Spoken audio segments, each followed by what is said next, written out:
Joining me right now is the CEO of Gettr, Jason Miller. Jason, thanks very much for being here. I mean, to see all of this Russian propaganda and Chinese propaganda on some of these sites, and then realize that many conservatives, including President Trump, are still banned from Twitter and other sites. Your reaction?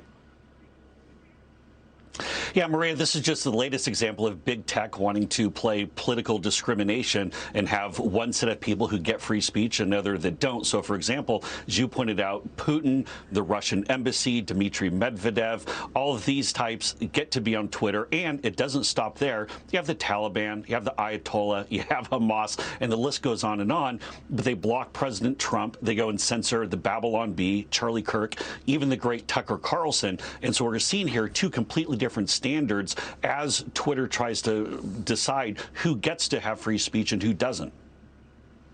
How do they justify that, Jason? I mean, for example, how are you at Gettr dealing with propaganda?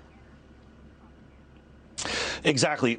So this is something we take very seriously. With regard to Russia, again, our goal is always to make sure that people have free speech and they're able out there to communicate. With regard to Russia, though, we saw a big effort by the Russians to try to push bots onto our platform. So we ended up blocking the entire country. And so it was about 400 active users a day that were impacted. And sorry about that, but with the way that the Russian government is trying to push bots, we couldn't have that on there. But we go through and we comply with all of the rules that are in existence, whether it be in the EU or the local municipalities where we happen to be functioning as a platform. But we keep close attention. If someone violates our terms of service, if they're out there pushing something that could lead to self-harm, then we go and remove that content from the platform. But it is always a tricky balance of wanting to make sure that there is the free speech where people can communicate, even if we don't like their position. But when it moves to something where people could actually be harmed or doxing information or ISIS type propaganda, or even as we see here, what the Russians are trying to do, then that needs to come off.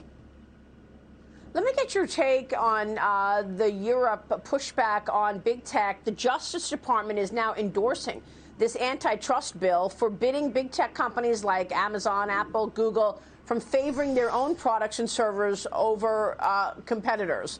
Your reaction?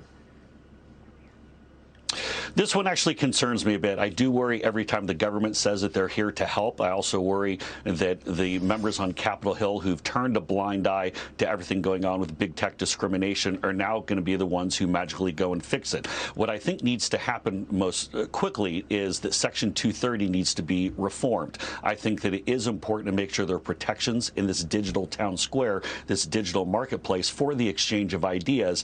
However, when you start to allow them that shield, then also allow them to discriminate politically, that's where I think Section 230 has to be changed. If we do that, that's going to alleviate most of the pressure of what's going on. I do worry that, though, this particular piece of legislation could go and stifle innovation as much as I get frustrated by big tech.